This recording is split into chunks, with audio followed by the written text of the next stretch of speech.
Hello there, very good evening and welcome to Rajya Sabha TV's News Tonight here. And I'm Tracy Shilchi. In the next 30 minutes, I'll be getting you all the day's top stories from India and across the world, starting with the headlines. Rajya Sabha adjourned for the day after the demise of Congress member Praveen Rashtrapal. He died in New Delhi today after suffering a massive heart attack.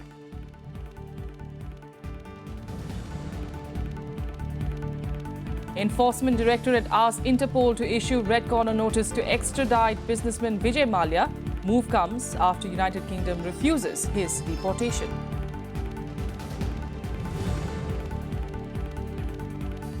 Harish Rawat takes over as Chief Minister of Uttarakhand, holds the first cabinet meet, decides to expedite execution of earlier decisions.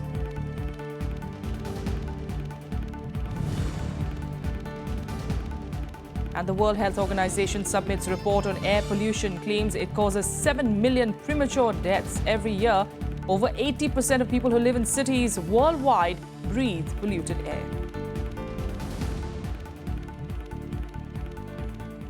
But our top story this evening, Rajya Sabha was adjourned for the day after the demise of sitting Congress member Praveen Rashtrapal. He died in New Delhi early on Thursday after suffering a massive heart attack. Rajya Sabha condoled the death of Congress member from Gujarat, Praveen Rashtrapal.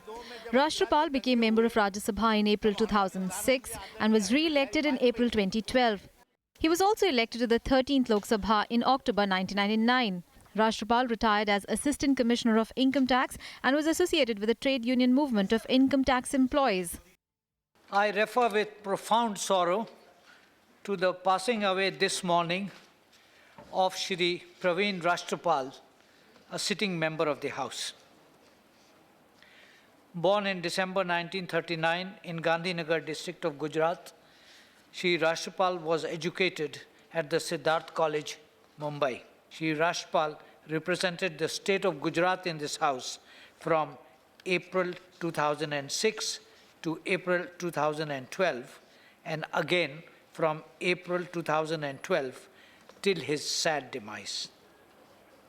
And the passing away of Shri Praveen Rashtrapal, the country has lost a distinguished parliamentarian, a noted trade unionist, and a dedicated social worker.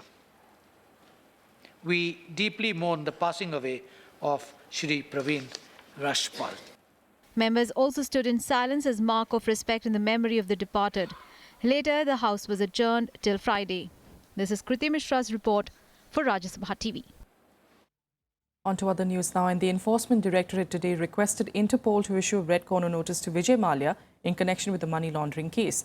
The move comes a day after the United Kingdom refused to deport Mallya as per British laws, who is currently residing in the UK.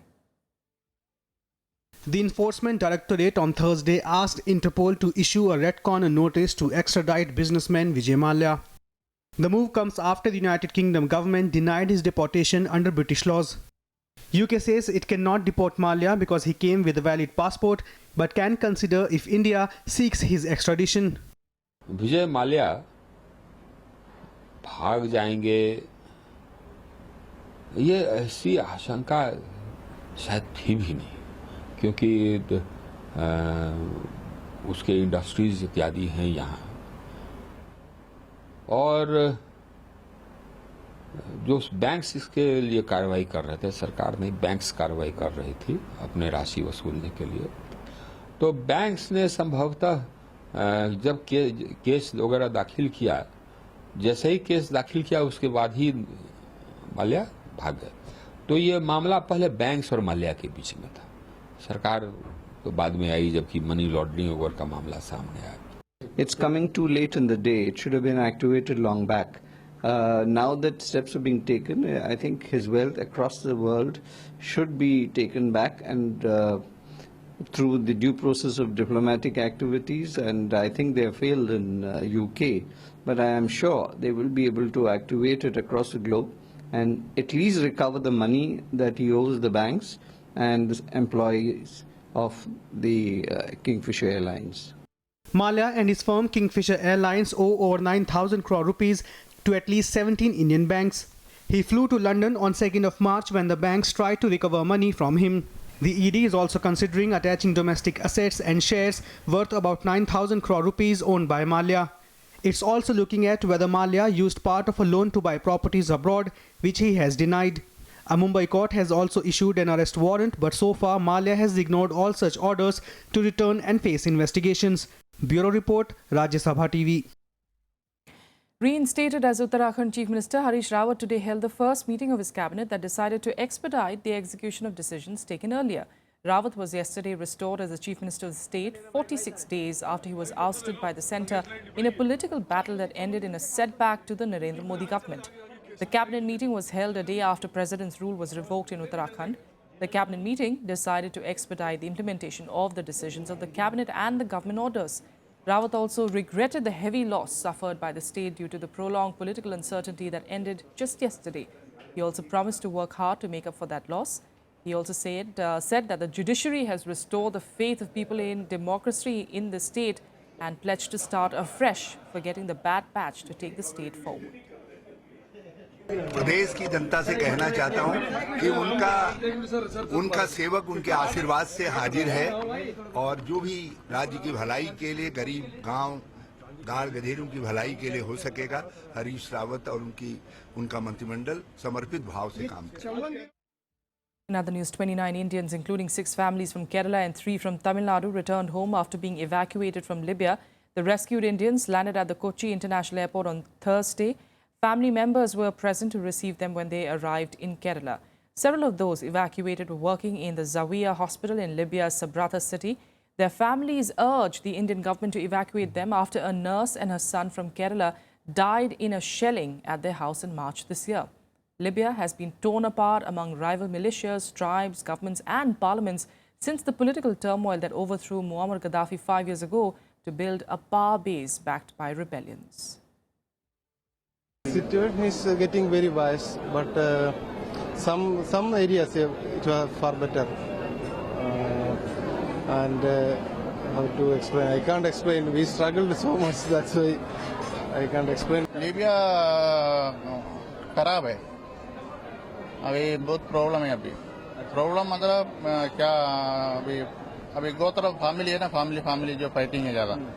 ये बाद में क्या है, government नहीं है. अभी 4 government है और कुर्सी के लिए लफड़ा चल रहे हो. कुर्सी के लिए अभी जिसके पास ताकत ज्यादा है, बंदूक ज्यादा है, वो आगे जाएगा. Well, all of them, of course, returning just in time to see what happens of the fate of Tamil Nadu and Kerala in the elections. Getting you some update now from there.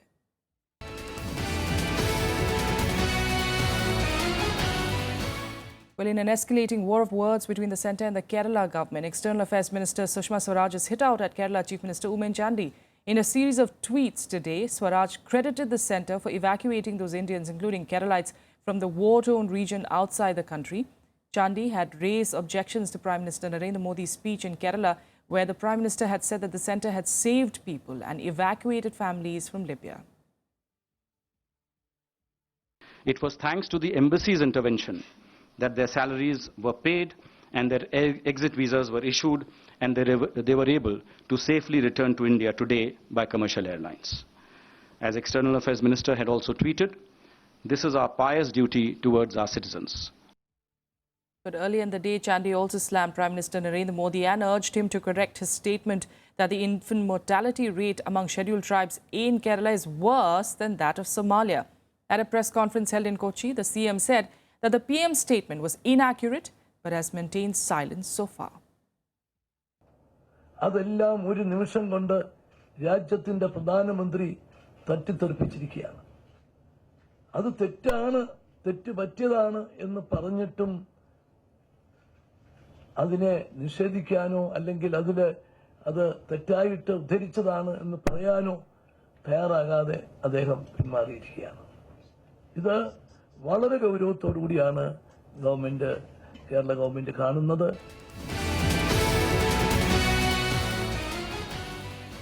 The World Health Organization has warned against inaction on rising air pollution in cities across the world. It has estimated that pollution is claiming the lives of 7 million people every year. Here's a report.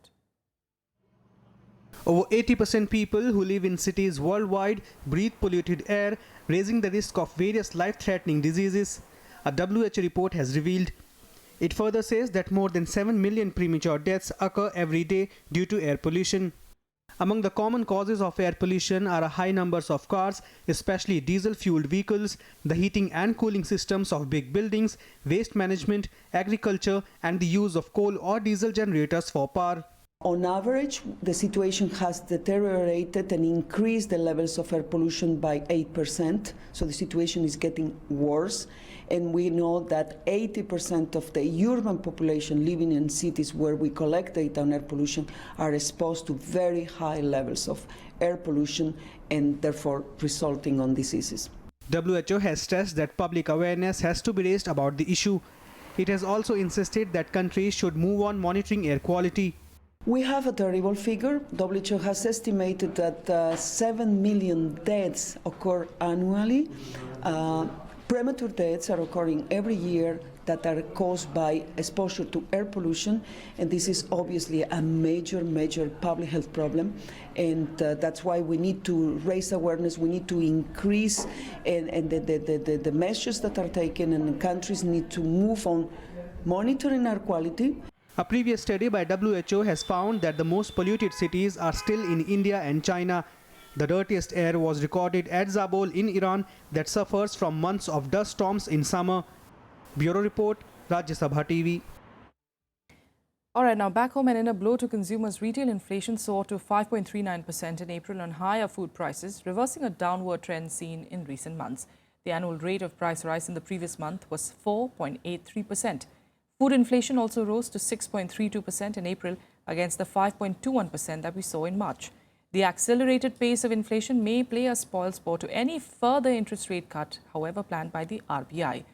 Now, meanwhile, the growth in industrial production also plunged to 0.1% in March to 2.4% due to poor performance of manufacturing and mining sectors, coupled with sharp decline in output of capital goods. Factory output measured in terms of IIP was 2.5% in March last year. But the power sector performed well, recording a robust growth of 11.3% in March, up from 2% a year ago. And with that, let's get you through some more national news updates in Nationwide. The Supreme Court got 4 new judges today after President Pranab Mukherjee signed their appointment orders last night. Justice A.M. Khanwilkar of Madhya Pradesh High Court, Justice D.Y. Chandrachud of Allahabad High Court, Justice Ashok Bhushan of the Kerala High Court, and senior lawyer and former Additional Solicitor General L. Nageshwar Rao are likely to take oath on Friday as the new Supreme Court judges. A UN report today said that the Indian economy is slowly gaining momentum and is projected to grow by 7.3% this year. The World Economic Situation and Prospect report also said that India is expected to achieve a 7.5% GDP growth in 2017, and the economic prospects of the South Asian region will be on the growth trajectory of India and Iran. In more data released by the WHO, the Delhi is no more the most polluted city in the world. The data clocks the amount of particulate matter under 2.5 micrograms found in every cubic meter of air. The data also says that India is still home, though, to 4 of the 5 worst cities. Without a quick break here, we'll be back with the international news in a bit. Stay with us.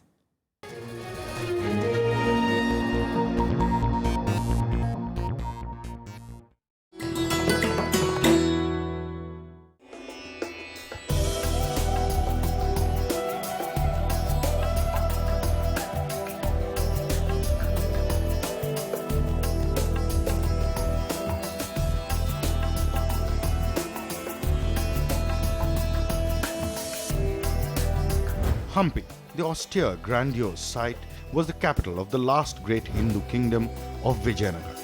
Enriched by the cotton and the spice trade, Hampi was one of the most beautiful cities of the medieval world. Its palaces and Dravidian temples were admired by Arab, Portuguese and Italian travelers. Built between 1336 to 1570 AD, the city was pillaged over a period of 6 months before being abandoned, and is now one of the most striking ruins of the world.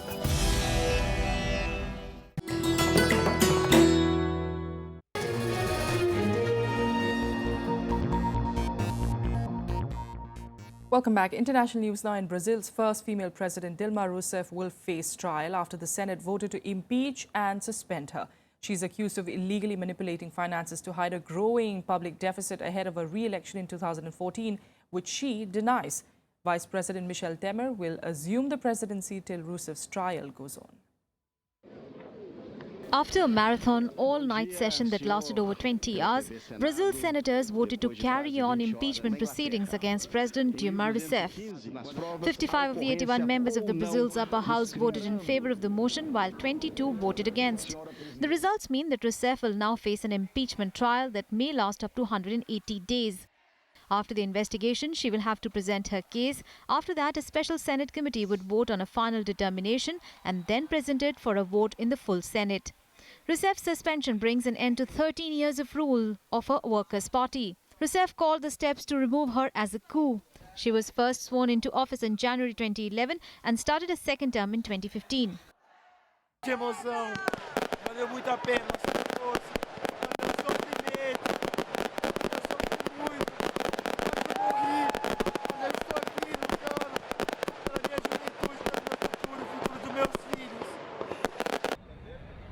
The past few months saw a roller coaster for the embattled Premier Rousseff, battling against her impeachment, including procedural and legal appeals to annul the vote heard. During the Senate vote, there were protests in the capital Brasilia and other cities for and against the proceedings. Now, Vice President Michel Temer will assume the presidency. This despite 70% of Brazilians supporting holding new elections. Temer's popularity ratings are almost as low as those of the outgoing president. Acho que o impeachment que está sendo votado hoje no Senado não resolverá nossos problemas, porque apesar de eu não ser a favor do governo da Dilma, a troca de presidente não resolveria nossos problemas, até o final porque ela foi votada democraticamente por... After Rousseff came to power in 2010, she initially enjoyed some of the highest ratings of any leader in the world.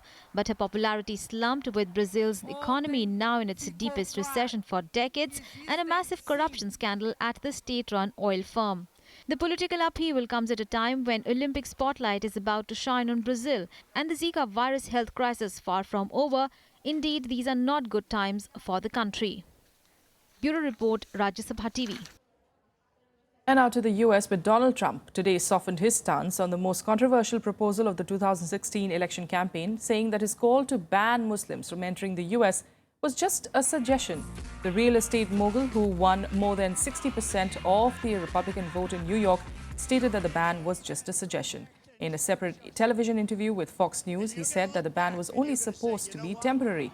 Trump called for the ban on Muslims last November, shortly after terrorist attacks killed 130 people in Paris. Despite international outrage, he has refused to apologize or retract his comments until this week. Trump's softer tone against Muslims was adopted during an interview to discuss the immigration committee he was forming with the controversial and right-wing former mayor of New York City, Rudy Giuliani. Meanwhile, French Prime Minister Manuel Valls faces a no-confidence vote in Parliament after his decision to bypass widespread opposition and impose a labour law reform that will make hiring and firing easier. The Valls is expected to survive the confidence vote easily. A wave of street protests exposes the government to the risk of escalating popular opposition and violence over the reform.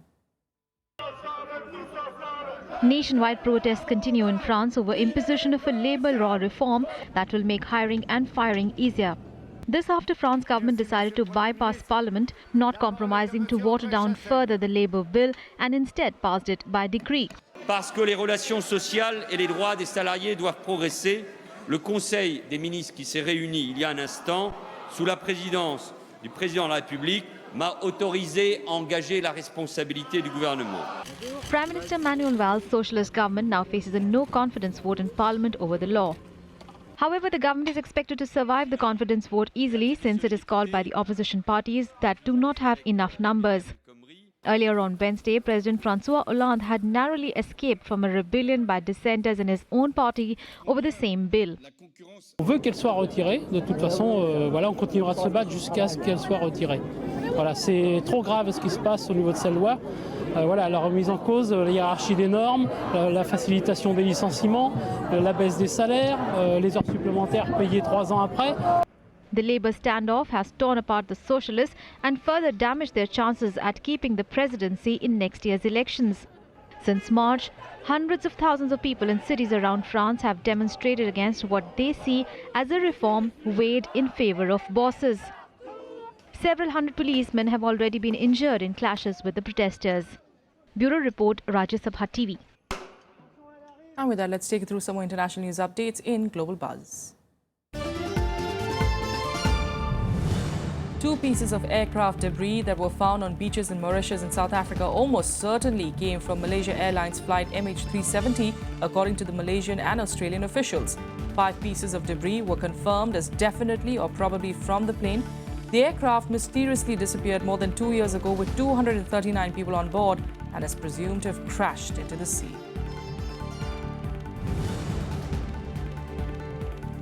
British Prime Minister David Cameron opened an anti-corruption summit in London with US Secretary of State John Kerry and Nigerian President Muhammadu Buhari. Foreign firms that own property in the UK will have to declare their assets publicly in a bid to stamp out money laundering, and the companies will have to be on a new register if they hold property or want to compete for government contracts. Iran has failed to reach any agreement with Saudi Arabia on arrangements for its pilgrims to join the annual Hajj in September following the severing of ties. An Iranian delegation held 4 days of talks in Saudi Arabia last month, aimed at thrashing out a deal but could not solve the issue. Shia Iran and Sunni Saudi Arabia are at odds over a raft of regional issues, notably the conflicts in Syria and Yemen, in which they support opposing sides. A 5.8 magnitude earthquake shook Taiwan on Thursday morning. It struck in the sea near Yilan County in northeastern Taiwan and had 17.5 kilometers depth. The quake was followed by 4 similar tremors, including a 5.5 magnitude one. No major casualties or damage, though, has been reported so far. All right, let's head to sports news. And in cricket, Shashank Manohar was today elected unopposed as ICC's first independent chairman 2 days after he stepped down from the post of BCCI president. The 58-year-old was elected to the post after the ICC full council's approval of constitutional amendments. Manohar was the only candidate for the position and will commence his 2-year term with immediate effect. A prominent lawyer from Nagpur, Manohar served his first stint as the BCCI president from 2008 to 2011. He was then re-elected for a second term after Jagmohan Dalmia died in September last year. The election of an independent chairman will see the end of electing an ICC president from 2016 after ICC full council unanimously approved various amendments to the ICC's constitution. And now let's get you more action from the world of sports in Sports Beat. The uncertainty over whether 2-time Olympic medalist Sushil Kumar will represent India in the Rio Games has increased further. The Indian Olympic Association has received the list of probables from the Wrestling Federation of India in which Sushil's name was not mentioned. On the other hand, though, Naresh Singh Yadav's name has been added in the list for 74 freestyle category.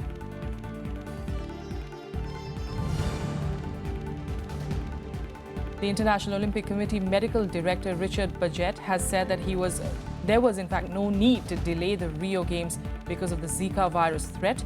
He was in fact responding to the remarks made by the Canadian health professor Amir Ataran about the horrendous result of the deadly virus.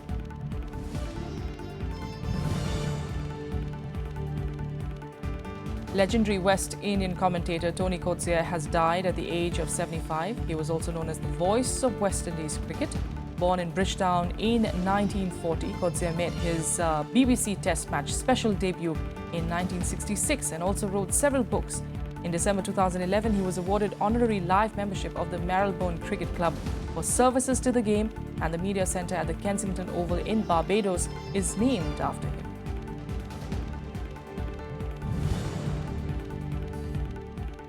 In the men's category, world number 1 tennis player Novak Djokovic and world number 2 Andy Murray got an easy win, beating Stefan Robert 7-5, 7-5, while Murray put out Kazakh Mikhail Kukushkin 6-3, 6-3. Roger Federer eked out a 6-3, 7-5 victory over Alexander Zverev. In the women's second round play, Eugene Bouchard defeated world number 2 champion Angelique Kerber, scoring 6-1, 5-7, 7-5. Spanish Gabin Muruguza, also a world number 4, ranked crushed Russian Ekaterina Makarova 6-1, 6-love.